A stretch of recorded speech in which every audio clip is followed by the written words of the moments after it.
So it's a good little tip you guys should see. As we see FoRePLayy pick up a wonderful headshot before they will FoRePLayy. And FoRePLayy is continuing to dominate everyone right now. What up, channel? It's FoRePLayy, and this is the Pro Scene number 36. As always, I'm here with Sharp, and today's topic is how to act as a captain. A lot of people asked us a long time ago. We weren't sure if we had enough time to cover it, but I think it's definitely something that we need to cover. Sharp said he's going to discuss some things about it, and then I'll definitely give you my piece. Being a captain for the past, 4 years or something like that, I definitely have a lot of knowledge on the situation, so. All right, well, from my experience, I've been a captain in Call of Duty 4 of an S&D only team and captain of an MLG team, VXD, with, you guys might know Proofy, he was on that team.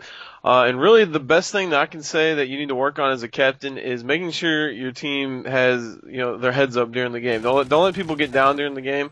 And also try to keep tabs on, like if you have a known sketchy player on your team, try to keep tabs on and make sure they are, sticking with the team and not hanging out with other teams and, just acting in that sketchy nature. And then the last thing I can say is make sure that you set up practice times. Don't just give random times when to get on. Make sure that you have a set schedule, days of the week, times, whatever, and set those up.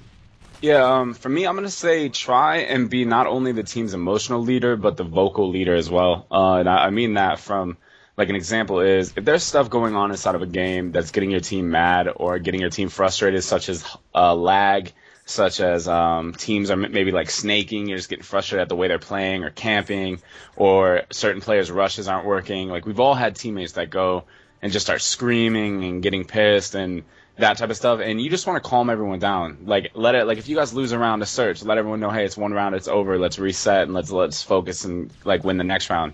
In fact, good captains can get your team, if you're down 0-3, a lot of teams throw in the towel and just give up, but a good captain goes, hey, one round at a time, focus on winning one round, whether it's an offense or a defense, and then just take it like that. Treat it like, hey, this is where we can come back. This is where a great team is made out of that. Plus, it'll be an awesome story to talk about once the game is over. And also, try and take being the captain of your team as serious as possible. Schedule the matches for playoff games or reschedule them if need be. For example, let's say playoffs are hosted, I think, every Monday, Wednesday on Game Battles or a tournament or something, and your team can't make it. Make sure you contact the support that you need to contact, whether it's on GB support or a ref or the other team, and try to get it rescheduled. And let's say certain people can't get on for those matches, then just coordinate with your team and definitely take it as serious as possible.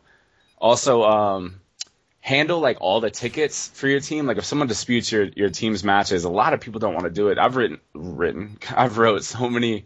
God, wow. Yeah, I'm definitely a good captain. Huh? I've wrote so many tickets in my day that it's just ridiculous how many tickets I've wrote, and I think that's one of the biggest things, that you got to do the things that nobody else wants to do on your team, the boring stuff. But also, that's what's going to help make your team be great and let the other players focus on just playing.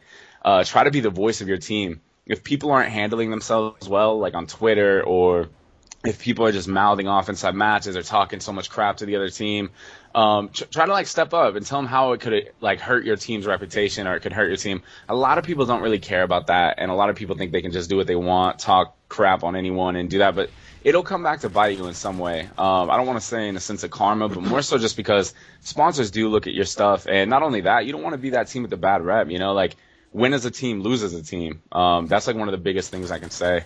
Do you have anything else that you wanted to say on that? Well, I was going to say a big part of being the captain is when it comes to dropping a player, picking a player up. You are mainly going to be the deciding factor on what happens there. Obviously, the other players on the team have a say in what happens, but when it comes to looking for players, scouting out players, hitting up players, doing whatever, you're going to be the main factor in that. Maybe you could talk about as a captain how to talk to sponsors and get sponsors if you want to talk about that. Yeah, that's another thing. Approach people as your team's captain. Say, hey, I'm the captain of Team Project X, for example. And maybe not that, but I'm the captain of this team, and this is what I'm trying to do. Explain your team's social network status, how big you guys are, explain your accomplishments and stuff like that, and basically just trying to introduce to people what gaming is, because a lot of people don't know. You got to realize, every time I approach a sponsor and it's someone that's outside of the gaming realm, that you're talking to 65-year-old people like they don't know what gaming is. You know, they think you're just sitting there playing a game and there's no tournaments. There's nothing like it really is. And explain to them how you would explain to you, like your parents about trying to go to an event and stuff like that. But that's pretty much all that's going to do it for how to act as a captain. Do you have anything else you want to say? No, that's pretty much it. All right, this is FoRePLayy from Team Envious and the FoRePLayy gang. Sharp, Team Fear, and the Mullet Nation. And we're out. Peace. Peace.